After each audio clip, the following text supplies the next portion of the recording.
Know that we're going to have the threat for severe weather. Go ahead, go through that safety plan, and of course, stay close to a good source for weather information, whether on air with CBS42 or download our app. We'll send push alerts anytime that there's any active weather heading your way.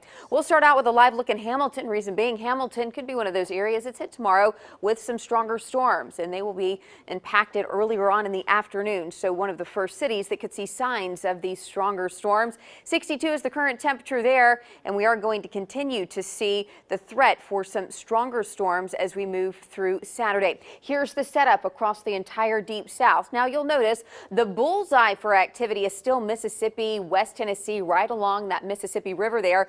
We are on the periphery, but still it remains a threat. So we still need to heed those warnings. As you move south of Interstate 85, it still looks like thunderstorm activity. So hopefully as folks are cleaning up there in Lee County, it does look like it's going to be a little on the rainy side for them. Right now, temperatures are warm, even for this hour of the night.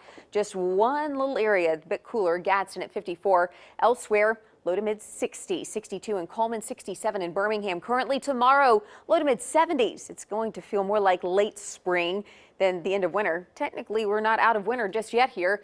74 in Northport for your high. Central Alabama, Hoover, Birmingham, Alabaster at 73.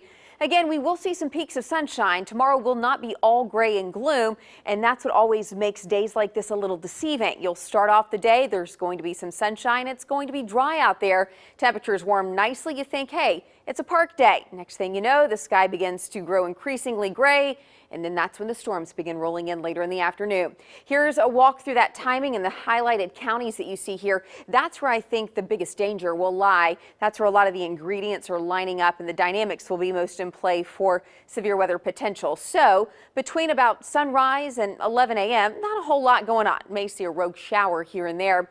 And then by noon, notice this cluster of storms that our model is picking up on from Jasper to Coleman. We'll need to keep an eye out for that. A lot of times these thunderstorms that form out ahead of the line, they generally cause us some danger. And then by 1 o'clock, that will be scooting into Asheville and Gadsden, while another wave of energy pulses through Hamilton at the same time. By 2 o'clock, a lot of this races to our north, Etowah County, off towards northwest Georgia. Keep in mind, a lot of the morning and early afternoon activity will occur north of I-20. And then we have our second band of our wave, if you will, and that's going to start at around 5 p.m. in northwest Alabama, continuing through 6 to 7 o'clock. Notice the bright reds and deep purples there. That could indicate very heavy rainfall or even some thunderstorm activity developing 6, 7, 8 o'clock. So again, I want to remind you, even though if you have some early afternoon rain, that's not the end of it. There's a whole nother line associated with that cold front that will be moving through later on in the afternoon. Then temperatures will get much cooler, not much cooler, but much cooler, I guess, relatively speaking. And so tomorrow's biggest threat will be those high winds, but we still need to be prepared for a possible rotating thunderstorm. It clears out Sunday afternoon, scattered rain for Monday, and then it looks like a little bit of an unsettled weather pattern as we move into next week. That's a look at your Storm Team 7-day forecast, and don't forget, we spring forward.